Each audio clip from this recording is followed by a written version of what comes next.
We have spoken of the lush green lands of Calradia, where tribes roamed and grass grew. But today we head south, where the emerald horizon turns to dust, where nothing grows but storms, and where dunes rule the world. Surrounded by a bowl of mountains, only the brave pass over, as the few passages to the desert lie guarded by generations of men.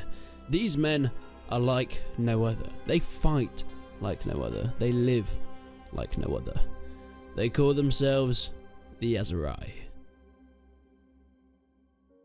Often referred to as the Bronze Desert, the southern lands of Calradia are home to dozens of clans and tribes throughout, acclimatized to the heat, scarcity of resources, and adapted to live in these extreme conditions. The Aserai rule their sandy homes with little lust for expansion. Their name comes from the legendary patriarch Aserai, who was claimed to be the ancestor of the Aserai tribes, and rose to fame for protecting the deserts against foreign invaders, but strangely enough, the Empire not being one of them. At the height of the Empire's rule, even they preferred not to venture their legions into the sun-baked wastes. Legions were too slow and consuming to pass through into the deserts on patrols, let alone invasions. Water was so scarce, apart from the few oases, which of course were inhabited by the tribes, or the odd flash flood that would pass through every now and then. So instead, the Empire made allies with the clans, trading resources for protection. Imperial caravans would pass through the deserts, for trading of course, and since the Empire refused to venture so far, any tribe that protected these carts of wealth and riches would receive payment for their troubles.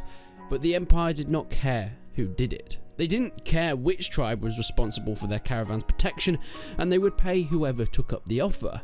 So because of this, the Aserai tribes would fight, wage war against each other to gain control of this rare opportunity in the land, as it made the few powerful tribes so very rich. After years of fighting, the tribe saw the Empire's reign was dwindling. Payments were getting less and less, and more were they having to resort to raiding and capturing the caravans for themselves. But whilst one income was lost, another rose its ugly head. Banu Hulan, a sultan from one of the richest tribes in the Aserai name, decided it was time to change their ways, expand northwards, and now was the opportunity. With the empire falling, civil wars breaking out across Calradia, a confederacy was born, tribes coming together under one banner, for the sole aim of conquering.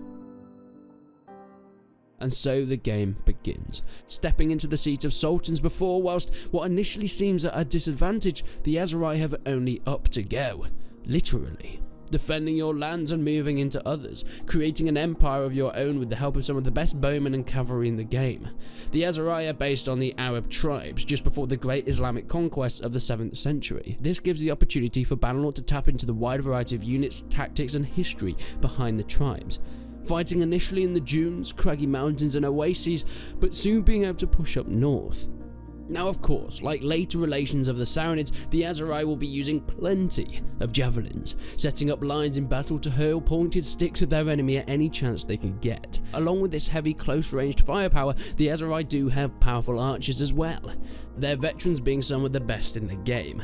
Not having the range of such like the Battanian Rangers, but having powerful and more importantly faster firing bows, getting off multiple arrows in the time it takes for other factions to lose just one volley. Their veteran archers also don't shy away from melee. With heavy armor and strong sabers, they can cut down any light or medium armor troops, and even defend themselves to some extent against cavalry. Speaking of cavalry, the Aserai aren't too shabby in this field either. They specialise in light lancer cavalry, running rings around the enemy, couch lancing into the backs and speeding away at a moment's notice.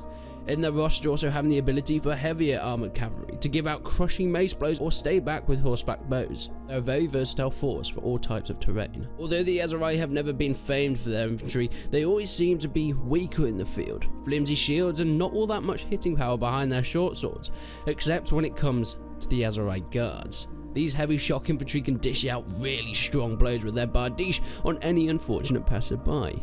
In prolonged combat and against archers, they're pretty vulnerable, but for instant heavy damage they output a significant amount, being able to take on units that greatly outnumber them. During your time as the Aserai, you will find a number of sub-tribes and clans throughout the game, controlling the land and taking space for themselves.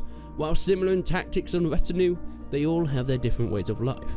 The Gilman, for example, are a brotherhood of slave warriors. They represent the forerunners to the Mamluks, who many people will recognise from Mount and Blade Warband, which of course is set 200 years after the events of Bannerlord. Whilst the desert is a harsh and wary place, it's home to some of the most formidable foes seen in Calradia. With strong, versatile armies and sultans of extreme wealth and resources to expand north, it seems nothing will get in their way. Yet the other tribes and factions of Calradia seem busy, squabbling over their own land, and are yet to think twice about the menace below. And that is the Aserai. We're coming to the end of our history and lore videos from Mount and Blade 2 Bannerlord as it releases tomorrow. I'll be putting up the Kurzates tonight and the Sturgeons tomorrow, just after the release of the game itself. So if you want to check that out, make sure you click the subscribe button and put a like on the video if you enjoyed it. And I want you guys to leave comments on what faction you're going to be starting as down below. But until then, I will see you in the next one.